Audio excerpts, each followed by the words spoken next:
UP के बाराबंकी से एक हैरान करने वाला वीडियो सामने आया है। वहां हुए एक तिलक समारोह में हुई फायरिंग का वीडियो वायरल हो गया। वीडियो में साफ दिखा कि तिलक समारोह के समय एक लड़का खुलेआम वहां फायरिंग करता रहा।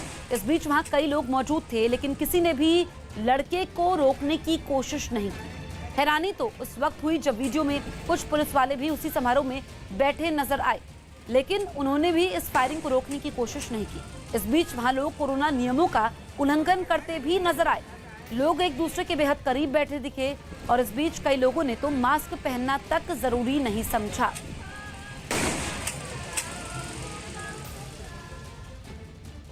जम्मू कश्मीर के कुछ इलाकों में बेमौसम बारिश हुई तो कहीं ओले भी गिरे, जिसकी कुछ तस्वीरें कुपवाड़ा से भी सामने आई, जहां तेज बारिश के साथ अचानक ओले गिरने लगे।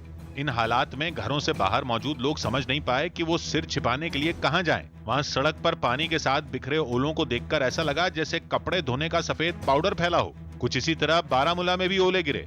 वहां मौसम के अचानक बदले मिजाज से किसानों की मेहनत पर पानी फिर गया। कई जगहों पर सेब की फसल बर्बाद हो गई। राजधानी श्रीनगर से जो तस्वीरें सामने आई उनमें दिन में ही अंधेरा छा गया। लोगों के लिए हेडलाइट जलाकर आगे बढ़ना मजबूरी बन गया। लगातार हो रही बारिश ने सड़कों पर दौड़ रही गाड़ियों की रफ्तार धीमी कर दी। और कुछ इसी तरह के हालात का सामना बिहार की राजधानी पटना के लोगों को भी करना पड़ा, जब बंगाल की खाड़ी से उठे यास तूफान का असर देखने को मिला, जिसकी वजह से पटना के कई इलाकों में तेज हवाओं के साथ रुक रुक कर बारिश हुई। पेड़ों की टहनियां और पत्ते ऐसे हिलते दिखे जैसे कोई हल्का फुल्का खिलौना हो। हवा की रफ्तार का अंदाजा जगह जगह टूटकर गिरे पेड़ों से ही लगाया जा सकता है। लोगों का सड़क पर पैदल चलना मुश्किल हो गया। एक जगह तो तेज हवा और बारिश की वजह से बीच रास्ते में 2 बैरिकेड गिरे मिले। इन हालात में लोगों को ड्राइविंग करने में भी काफी दिक्कत हुई। आसमान में काले बादल छाए रहे, जिस वजह से गाड़ियों की हेडलाइट ऑन करनी पड़ी।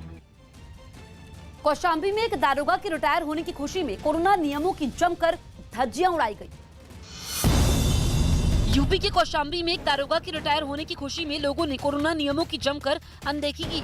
लोगों ने दारोगा को एक घोड़ी पर चढ़ाकर इलाके में जुलूस निकाला। इस बीच ना तो रिटायर हो चुके दारोगा के चेहरे पर मास्क दिखा और न ही भीड़ में चल रहे ज्यादातर लोगों के चेहरों पर। यूपी के टावा में एसएसपी ब्रजेश कुमार सिंह खुद सड़कों पर उतरे और लोगों से कोरोना नियमों के पालन करने की अपील करते दिखाई दिए।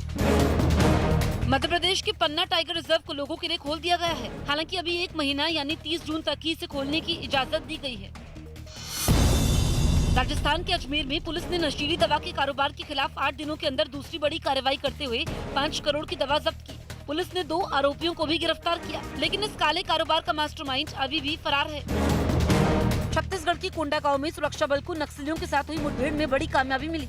मुठभेड़ के बाद सुरक्षा बल ने 5 लाख के इनामी नक्सली समेत 5 नक्सलियों को गिरफ्तार किया। गिरफ्तार नक्सलियों के पास से भारी मात्रा में हथियार और नक्सली साहित्य बरामद किया गया। पूरी दुनिया को कोरोना बांटने वाले चीन की मिसाइल इंडस्ट्री पर खतरे के बादल मंडरा रहे हैं। न्यूज़ 18 के संदीप बोल की रिपोर्ट है कि दुनिया की सबसे बड़ी सेना रखने वाले चीन की मिसाइल इंडस्ट्री कई तरह की गड़बड़ियों का शिकार है। एक रिसर्च में दावा किया गया कि चीन की मिसाइल इंडस्ट्री ने भले ही पिछले 20 साल में काफी तरक्की की हो, लेकिन इस मामले में अभी भी वो कई देशों से पीछे हैं। रिसर्च के मुताबिक ऐसी खामियां हैं जो चीन में नई मिसाइलों के डेवलपमेंट में रोड़ा बन रही। यही नहीं, चीन ने हथियार बनाने वाली कंपनियों में बार बार बदलाव किया है और इस वजह से भी उसके मिसाइल कार्यक्रम के लिए दिक्कतें पैदा हुई। इस रिपोर्ट में चीन की मिसाइल इंडस्ट्री में योग्य लोगों की कमी होने और काम करने वालों को कम वेतन दिए जाने का भी जिक्र किया गया। हरियाणा के नारनौल में तेल के गोदाम में आग लगने से हड़कंप मच गया। आग को बुझाने के लिए रेवाड़ी से भी वहां फायर ब्रिगेड की कई गाड़ियां बुलाई गई, लेकिन तेल के गोदाम में लगी भीषण आग को नहीं बुझाया जा सका। बताया गया कि आग शाम करीब 7 बजे लगी और तेजी से फैलते हुए उसने पूरे गोदाम को अपनी चपेट में ले लिया। काफी दूर से भी वहां आग की ऊंची लपटें उठती नजर आई। बताया गया कि जिस गोदाम में आग लगी उसके पास में ही सरसों के तेल के कई टैंकर भी खड़े हैं। अगर गोदाम की आग वहां तक पहुंच गई तो ज्यादा नुकसान हो सकता है। तेल के गोदाम में लगी आग को बुझाने के लिए पड़ोसी जिलों से भी फायर ब्रिगेड की गाड़ियां बुलाई गई ताकि आग को फैलने से रोका जा सके। अमेरिका के न्यूयॉर्क में कोरोना संकट के बीच वहां के जाने माने विथपेज एयर शो का आयोजन हुआ। पिछले साल महामारी की वजह से ये सालाना एयर शो रद्द कर दिया गया था। लेकिन इस साल न्यूयॉर्क के जोन्स बीच स्टेट पार्क पर एक बार फिर अमेरिकी सेना के विमानों ने करतब दिखाए। इस एयर शो में वायुसेना के थंडरबर्ड्स ने आसमान में एक साथ उड़ान भरकर सबको हैरान कर दिया। तो वहीं वहां की एक मशहूर एरोबैटिक टीम ने दूसरे विश्व युद्ध के 6 लड़ाकू विमानों के साथ आसमान में हैरतअंगेज करतब कर खूब चर्चा बटोरी। इस एयर शो को देखने के लिए समंदर किनारे लोगों का हुजूम नजर आया, जिन्होंने अपने दोस्तों और परिवार के साथ इसका खूब आनंद उठाया। कोरोना संकट के बीच लोगों को अब महंगाई भी सताने लगी है। पेट्रोल डीजल की कीमतों के साथ साथ अब खाने पीने की जरूरी चीजों की कीमतें भी आसमान छू रही हैं। तेल, दाल और चाय पत्ती जैसे जरूरी खाद्य पदार्थों की जिस तरह कीमत बढ़ी है, उससे लोगों के लिए घर चलाना भी मुश्किल हो गया है। दिल्ली में फिलहाल सरसों तेल की कीमत करीब 200 रुपए प्रति लीटर पहुंच गई है, जो पिछले महीने 140 रुपए प्रति लीटर थी। वहीं अरहर दाल 120 रुपए प्रति किलो से बढ़कर 150 रुपए प्रति किलो तक पहुंच गई है। मूंग दाल की बात करें तो उसके दाम में करीब 30 रुपए प्रति किलो की बढ़ोतरी हुई है। पिछले महीने मूंग दाल की कीमत 150 से 160 रुपए प्रति किलो थी, जो बढ़कर अब 170 से 180 रुपए प्रति किलो पहुंच गई है।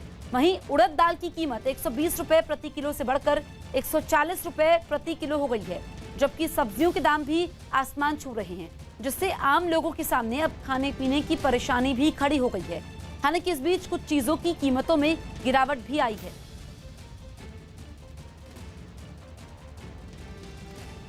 दाल समेत खाने पीने की चीजों